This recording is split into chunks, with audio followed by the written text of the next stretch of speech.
8 years in the department, and I've never even drawn my gun, let alone shot anybody. But there I was, staring over the muzzle of my Smith & Wesson at a man's body, his blood spread in a pool on the dirty linoleum. To be fair, he was trying to stab me with a really big hunting knife. It was just after 9, only 2 hours left on my afternoon shift, when the call came in. Crazed man with knife was how the 911 dispatcher put it. The incident was occurring at the Quickie Mart down on Center Street. I arrived first. Tony Alvarez, the other deputy on duty that night, came barreling into the parking lot maybe 10 seconds behind me. This isn't a big town. There's usually only 2 of us on patrol at any given time. Doug Elliott, a local guy I know from church, was standing in the lot. He was pointing at the store entrance with one arm and windmilling with the other, like a third base coach waving me home. Inside, Lindsay Knopp was crouched and crying in the corner by a cash register. Blood seeped between her fingers.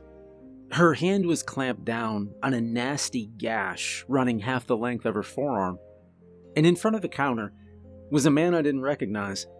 He was hopping from one foot to the other and shouting about waking something up.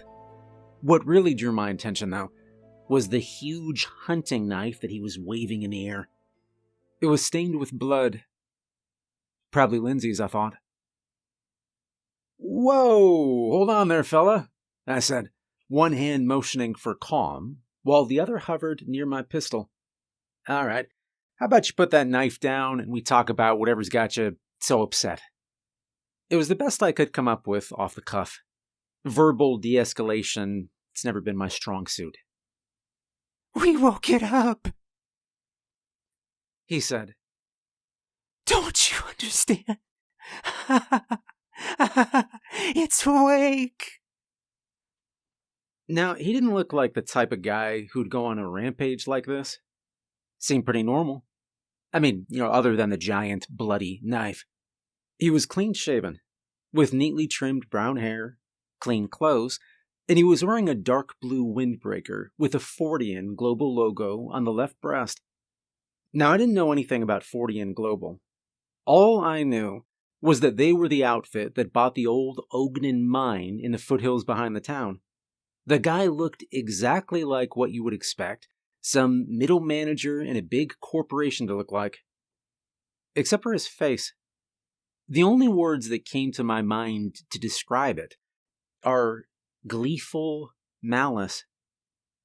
That's what I told the sheriff when I gave my statement. I was kind of worried that might have been a little over the top for an official report, but none of that matters now, I guess.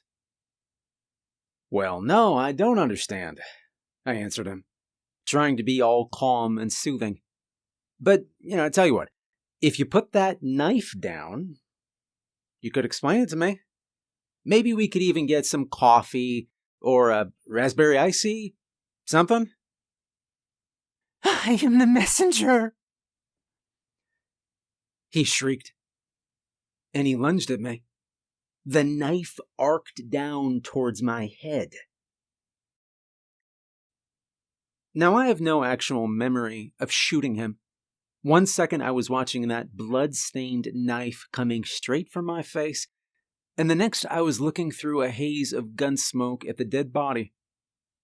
My ears were ringing, and the stench of blood and cordite were filling my nostrils. Alvarez handcuffed the body of the Fortean guy. I know it sounds silly, but it's protocol.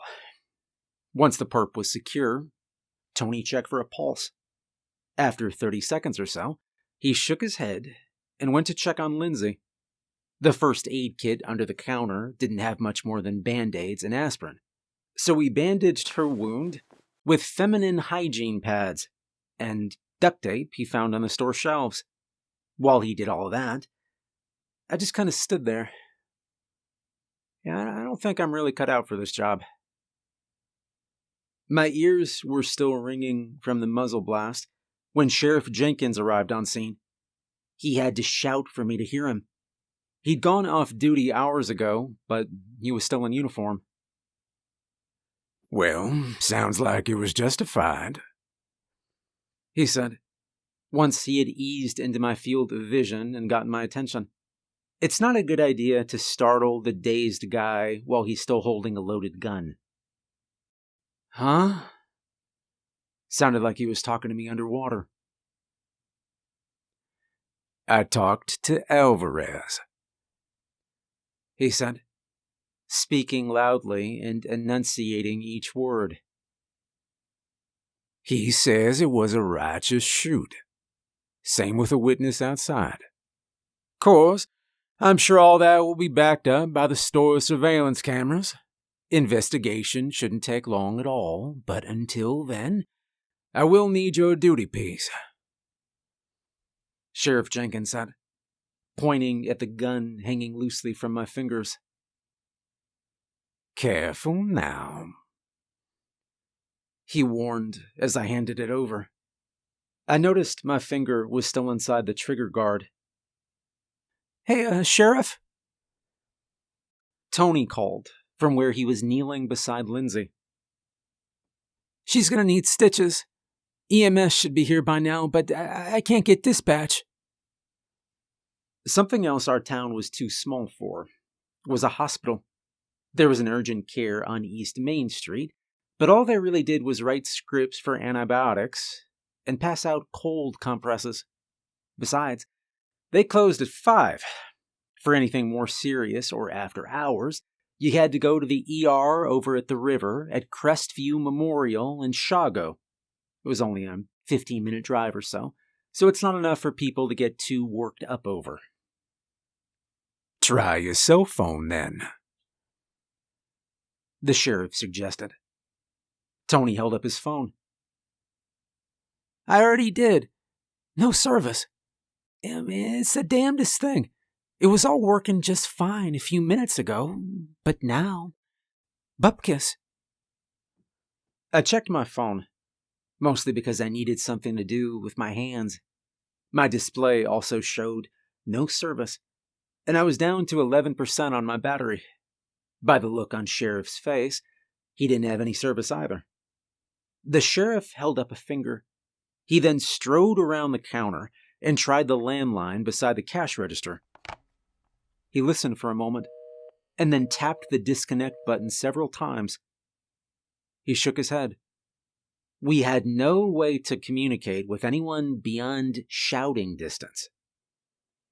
Sheriff Jenkins told Alvarez to take Lindsay over to Crestview Memorial in his squad car, and that while he was there, to get in contact with the state police and the coroner, investigating shootings and removing bodies. It was well above our pay grade. Complete strangers would decide if I'd acted in self-defense or if I was a murderer. While Alvarez was doing all that, the sheriff said he'd take my statement here. He apologized for making me do it at the scene, but there was no way around it. It had to be secured for the evidence, but he couldn't let me go until I gave the statement. With the phones and radios both out, he couldn't even get a hold of the on-call deputies to take over at the Quickie Mart so we could do this at the station. In the end, I explained just how and why I shot a man dead, all while standing over his body, being careful not to step in his blood. When I got to the part about his expression of gleeful malice, I pointed at his face. Even in death, he was still wearing it. When we were done, he told me to go home, try to get some sleep. And for the love of all that's holy, don't drink. The state boys would probably want to get their own statement when they got here. If I had alcohol on my breath, they might get the idea that I started drinking before the shooting, not after. As I stepped out of the Quickie Mart, Alvarez came screeching into the parking lot again. Lindsay still in the front seat of the cruiser. He ran into the store, motioning for me to follow. "Bridges are closed," he said, breathless as he ran past. Both of them. Now, our town sits nestled in a bend on the Clarion River. We're bordered on 3 sides by water. The only ways in and out of the town are the South Street Bridge, which leads to Shago, and with the tree-covered hills that we like to call mountains behind us, we are pretty isolated. The Ogden mine was about as far as anyone dared go inland, and not many folks would go even that far. The place has always had a kind of spooky feel to it. My grandfather claimed that the mine had an escape tunnel that came out in the hills. He said you could walk almost the whole way there underground. He worked there for years, right up until they closed it in the mid-90s. I'm not sure I believe a lot of the things my grandfather told me, especially when he'd been drinking. Bridges are closed, Alvarez repeated to the sheriff, once inside, mopping sweat from his forehead with a handkerchief. They got soldiers manning barricades on both. They're not letting anybody through. The army closed the bridges? Sheriff Jenkins asked. Now, why the hell would they do that? It ain't the army, Alvarez said. Private contractors, I think. Blackwater or Aegis Defense. Something like that. How do you know? 'Cause I was in the army and they ain't it, Alvarez explained. They got trucks with electronic warfare jammers too. That's why the radios and cell phones don't work. They're jamming the signals. I seen trucks just like that when I was in. Alvarez's eyes went wide then. He gasped, then let out a long, low groan, before just falling on his face. He landed beside the man in the Fortean windbreaker. Blood welled from a wound between his shoulder blades, adding to the already coagulating pool on the floor. Lindsay stood behind him, holding the hunting knife in a white-knuckled grip. Its blade was slick and red. I never saw her pick up the knife. Come to think of it, I never even saw she came back into the store. It's awake, she said. And it's coming back. I have to tell people. I am the messenger. Now, Lindsay, Sheriff Jenkins started, taking a step towards her, and she spun and slashed the blade across his stomach. He stared in shock for a moment, before a wave of red washed down the front of his uniform trousers. Lindsay turned the blade on me then. My hand snatched at my holster, but it was empty. Her face twisted into that same deranged smile as the Fortean guy. She whipped the knife high above her head, spattering the front of my shirt with blood. And then she charged. I froze. Like a deer in the headlights, I just stood there, my mind a complete blank. And then for the second time that night, my ears rang from the blast of a gunshot. Sheriff Jenkins dropped to the floor, landing with his back against the ATM. Blood poured out of the gash in his stomach. In one hand, he held his still-smoking service pistol. The other clutched his wound, desperately trying to hold on to what life remained inside him. His eyes lost their focus, and his chin dropped to his chest. Sheriff Jenkins toppled over sideways. I couldn't help but retching.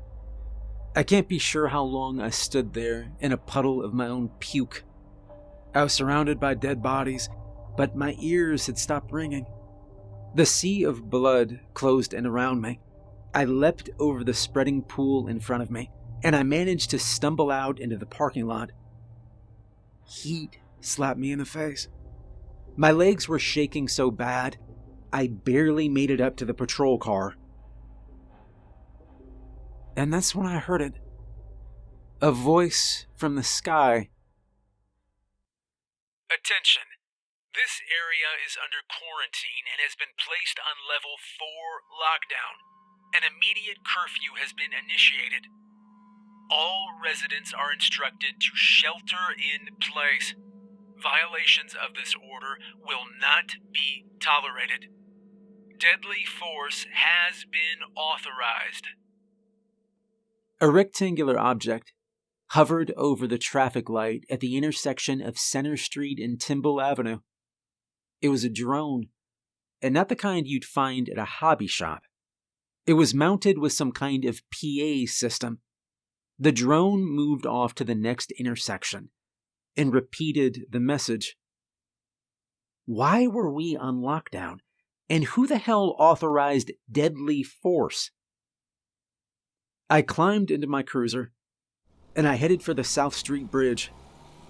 It was the closest.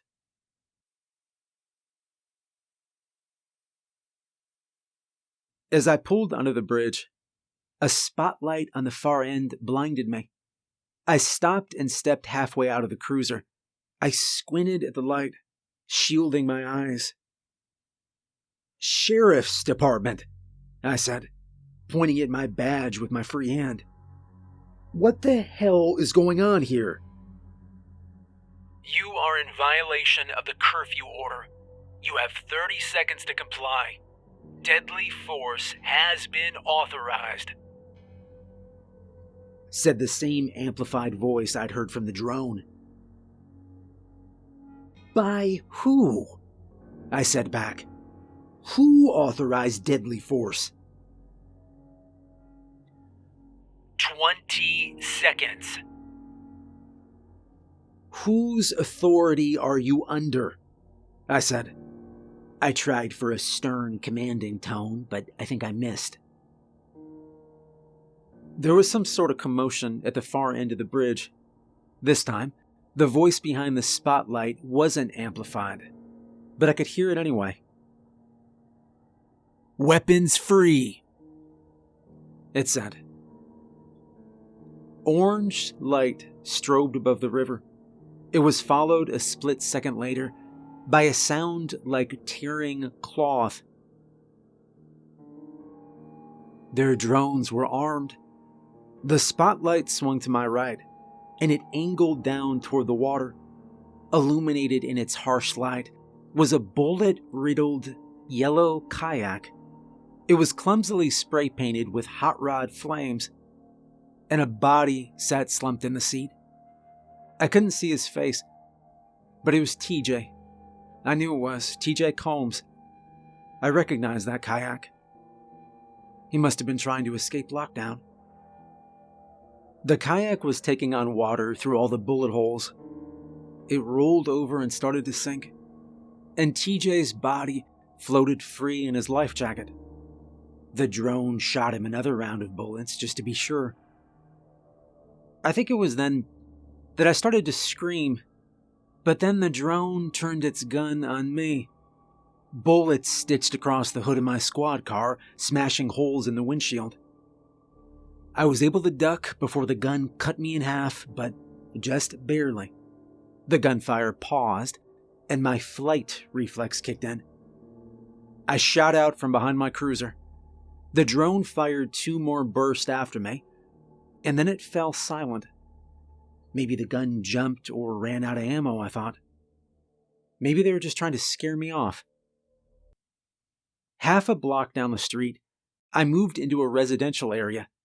I cut through backyards and I snuck across alleyways, always keeping an ear out for the drones, and I worked my way home. I didn't know where else to go. I saw nobody else outside. All the houses were just completely dark. Their doors and windows were tightly closed even in this heat. I could still hear intermittent rips of machine gun fire coming from the river, though. So Not everybody was staying inside. The drones must have some kind of night vision or heat sensors, I thought. How else were they able to spot TJ on the water before they put the spotlight on him? And I knew I had to get out of town. I need to get somewhere where my cell phone would work, or where I could tell people what the hell was going on here. Crossing the river was a no-go. But on the other side of town is Bixby. It's a little village that's a little bigger than we are. There's no roads between here and Bixby. Our mountains are plenty steep and treacherous. Those 6 miles between our towns can get pretty wild. It would be a very easy thing to fall down a bluff, break a leg, or twist an ankle, and die of exposure at the bottom of some ravine. And I couldn't navigate that kind of terrain at night. If those drones had heat sensors like I thought they did, I might have a better chance of going undetected during the day. As hot as it was, maybe I wouldn't show up on their sensors at all. And it seemed like my best bet. All I needed to do, though, was just to get home. I could pack some supplies and hole up until sunrise.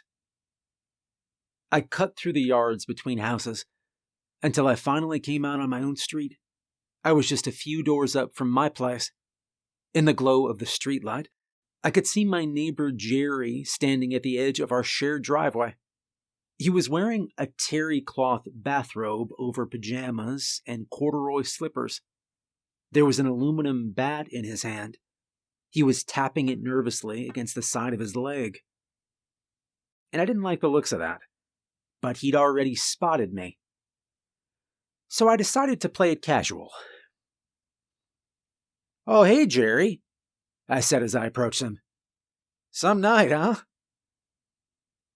He had that look on his face, the same one Lindsay had.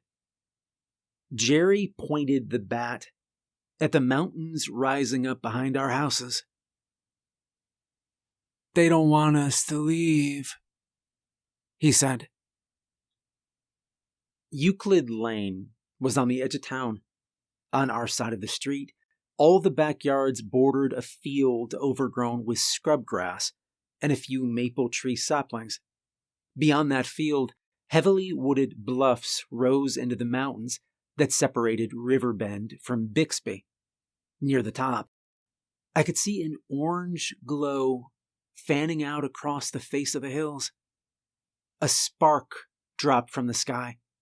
It flashed when it struck the ground and added to the spreading glow. They were using the drones to firebomb the forest, I realized. And the fire was moving fast. The wind was pushing the flames straight for the town. By morning, there'd be nothing left of Riverbend but ash. Whatever was going on, somebody was willing to murder a whole town to cover it up. "They think they can stop it, but they can't," Jerry began. "It's awake now, and it's coming back. We have to tell people." I held up my hands. "Jerry, look." "I am the messenger," he interrupted, and swung the bat right at my head. I managed to duck just in time, but it was close enough that I felt a whiff of air on the back of my neck. Jerry swung so hard, though, that the momentum spun him around. He lost traction on the gravel drive, and his feet shot out from under him. He landed hard enough that I heard his teeth clack together with the impact. He was unfazed, though. He immediately scrambled to get back up, and I kicked him in the ribs as hard as I could. I felt something crunch under the toe of my boot. Jerry fell back and groaned, and he stared into the night sky for a moment, and then his eyes locked with mine. Have to tell," he croaked, blood frothing on his lips. Jerry was a good guy. I always liked him. Right up until he tried to kill me with a softball bat. His eyes turned away from me, looking at something beyond. Actually, he was looking at something behind me, and I turned to see what it was. A dozen or more of my neighbors were approaching. There were people I recognized, and some I even knew pretty well. And every one of them carried some kind of improvised weapon.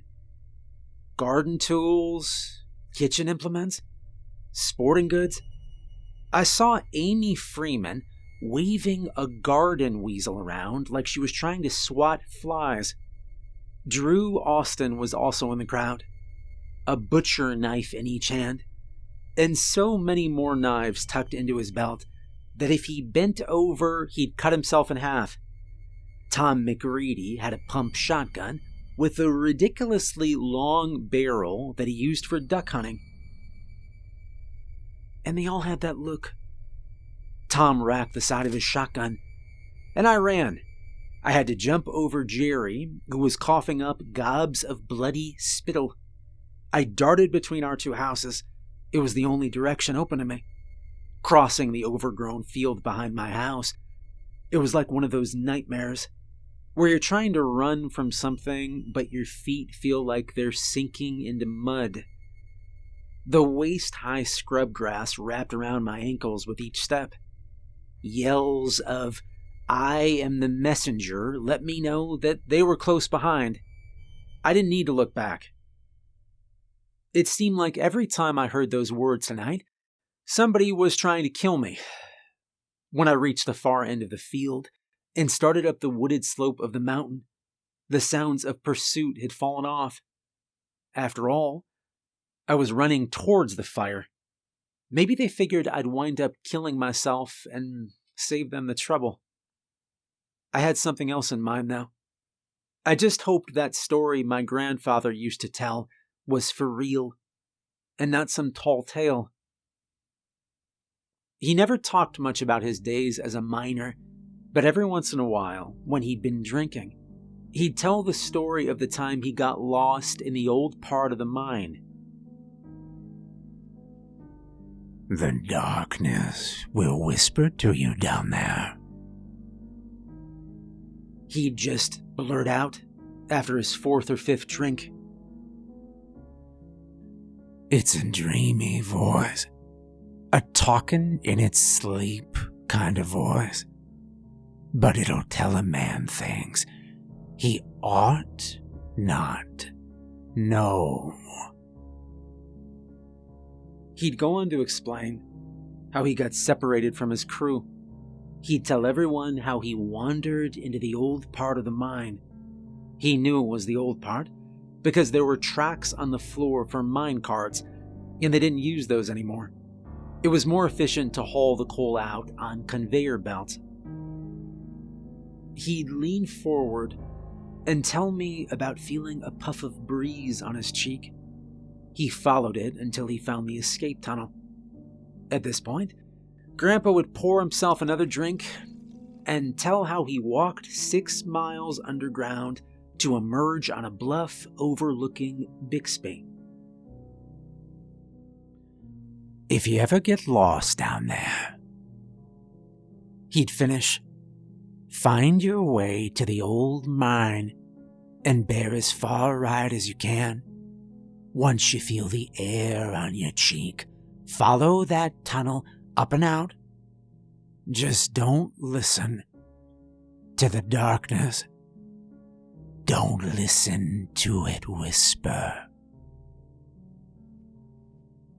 With that, he would drain his glass, close his eyes, and within a few minutes be softly snoring. I don't know of anybody who actually believed his story. The general consensus was that nobody ever went into the old mines for any reason. They were just too dangerous. But for my sake, I hoped it was true. Trapped in a town full of crazies, between mercenaries with machine gun drones on one side and a forest fire on the other, The mine was my only option.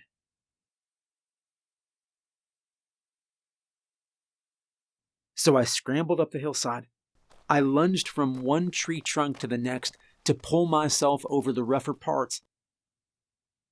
The going got easier once I made it up the first ridge and stepped onto Ogden Road.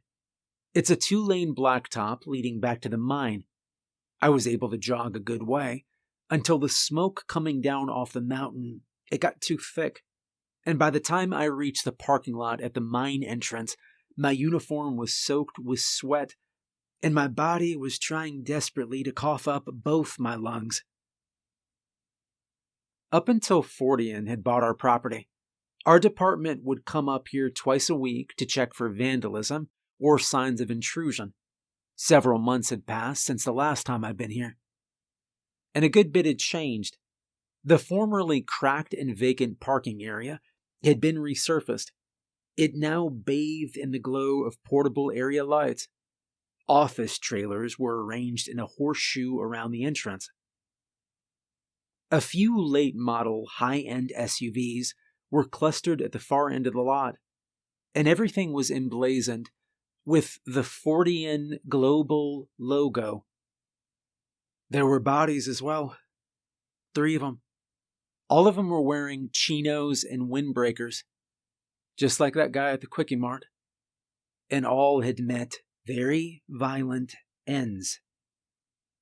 The guard shack by the entrance was empty, but the gate to the mine itself stood open. So I pulled it open and stepped inside. It was not what I was expecting at all. Instead of dirt, rock, and darkness, I found myself in a tube. It was well lit with LEDs, and the air was clean and smoke-free. There must be some filtering system. All the surfaces were pristine. I headed down the slope. The tube bypassed 3 levels, opening only in the lowest gallery. It opened into a long, wide tunnel with branches evenly spaced on either side. As I understood it, that's how the coal was mined. A gallery was dug through the middle of a seam and then excavated out to the edges through the side tunnels. They'd leave enough material between those tunnels to support the ceiling. At any rate, the last tunnel on the right-hand side was only 2/3 down the length of the gallery.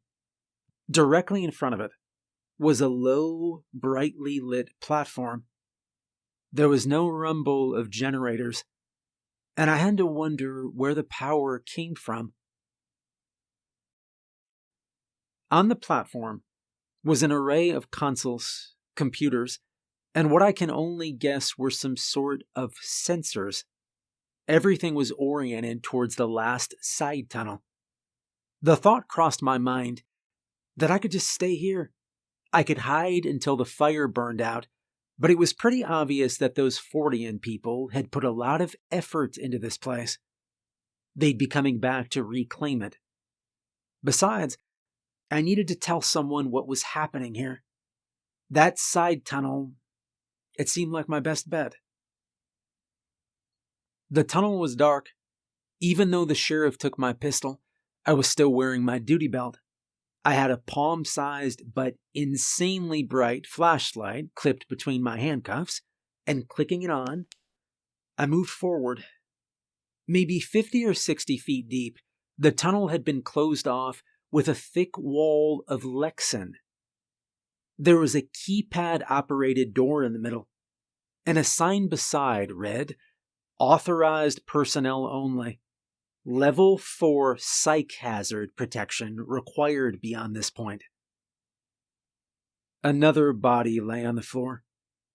Shining my flashlight through the Lexan, I could see a ragged hole at the end, and beyond that, another tunnel running perpendicular. I could just make out the rails of a minecart track. It was the old mine.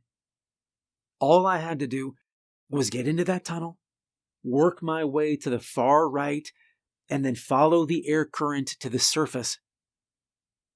But the door, of course, was locked. I kicked the Lexan in frustration. I was about to go back to the platform to see if maybe somebody had written down the key code on a sticky note or something. And then I noticed 3 of the keys on the pad were covered with bloody fingerprints. 3, 4, and 7. Maybe I could crack the code, I thought. There's only so many ways you can arrange 3 numbers. And it turns out there were 6 ways. None of them worked. Again, I wanted to scream and kick something. Instead, I looked at the keypad more closely. The ridges and swirls of the fingerprints on the 3 and 4 were sharp and clear, while the print on the 7 was smudged. And then I got the idea that maybe someone had pressed 7 twice. I tried 3477 and 7347, no result. But when I keyed 7734, the door popped open with a hiss, and I was so relieved that I never thought to wonder who left those bloody prints. The old mine was scary. There was no orderly and logical layout, no main galleries with evenly spaced side branches. The tunnels meandered haphazardly, following coal seams. They were low and narrow. Instead of steel beam supports, the walls and ceiling were shored up with timbers so old it looked like they might crumble at a touch. Trickles of dirt and tiny pebbles fell from the ceiling randomly. Unlike the newer section, the atmosphere here was dark and oppressive somehow. It required effort to move air in and out of my lungs. My flashlight didn't seem as bright as it had before. It wasn't like the batteries were dying, but it was like the darkness here was thicker, heavier somehow. Probably my mind was just playing tricks on me, I decided. I moved to my left, which would be east towards Bixby, and as soon as I came to the tunnel branch that led to the right, I took it. The darkness closed in even tighter, compressing the cone of light in front of me. I passed 3 more branching tunnels, but I just kept going straight. I was looking for the far right of the mine and that puff of air on my cheek that would lead me out. I started to wonder if maybe my initial orientation had been off. Maybe I was heading left or forward, backward, who knows? I stopped moving. I tried to calm myself. I knew that if I panicked, I would die down here. And that's when I heard it. Ragged breathing. It was coming from behind me. I spun around and raised my flashlight, and that probably saved my life. Another Fortean middle management type was coming at me. Covered in dirt and gore, his face was that same demented mask I'd been seeing on my friends and neighbors. "I'm the messenger," he snarled. And he swung a shovel at my head. When the light hit him in the eyes, he flinched. Instead of burying itself in the side of my skull, the shovel struck me on the left shoulder. The edge of the blade bit into my skin, and the wound wasn't fatal, but it did make me drop my light. I definitely need stitches and a tetanus booster. My attacker wrenched the shovel blade for another swing, accidentally striking one of the shaft supports. The wood was as rotten as it looked, and it cracked and buckled. Having lost its support on one end, the ceiling beam swung down and it struck him on the temple, knocking him to his knees. My flashlight lay on the tunnel floor beside him, and in the glow, I saw him just shake off the blow. He gripped the shovel tighter and started to rise. My left arm was numb and useless. I was dehydrated at that point, and my lungs were seared from the smoke I'd inhaled. He was opening his mouth to speak when the roof collapsed right on top of him, and he was instantly buried, along with my flashlight under tons of rock. I stumbled backward as I was sprayed with dust and rock chips. I tripped and fell, and I hit my head on the cart rail. I don't know how long I was out. Seconds, minutes, hours maybe. Probably wasn't that long, because the air was still full of dust when I came to. It was almost impossible to breathe. My hand came away wet and sticky when I touched the back of my head, and cold fingers of panic had started plucking at me. It took a few minutes to calm myself down, and when I finally did, I started crawling with one hand on the rail as a guide. I didn't know what else to do. Grandpa was right. The darkness does whisper. Only it's not a sleepy voice. It must be some kind of mind trick. Maybe my brain was trying to fill the void of losing my sight completely by making stuff up in the darkness. Down here in the deep dark, my mind, it made up voices to compensate for the lack of sight. But why would it say such awful things? I crawled on, following that rail, until it just ended. I was terrified of losing contact with it. I reached out as far as I could all around me, finding nothing but empty space. And this was it. After everything I'd been through, I was going to slowly die down here in the dark. And maybe it was the still darkness that made me notice that little puff of air on my face. I sat up, holding very still, and I felt it again. I let go of the rail, and I crawled forward. I stopped every few seconds, waiting to feel that whisper of cool air. And each time I found it, it got a little stronger and stronger until it was a constant breeze. Soon, I found a wall, and I climbed to my feet, shuffling forward, my hand trailing along the rough stone, always keeping that little draft in my face. It was a painfully long and slow walk, but as long as I could feel that bit of air gently caressing my cheek, I had hope. And finally I saw it. Not light, but a rectangle of something less dark. I had to force myself not to run. Be a damn shame to trip and bash my brains out when I was so close. The less dark rectangle became gray, and soon I could see stars, and then I was out. I found myself standing on a bluff facing east. The far horizon was just beginning to pale with the coming sunrise, and the lights of Bixby twinkled below me.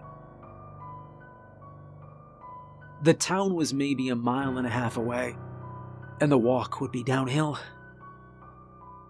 I made it. I'd survived.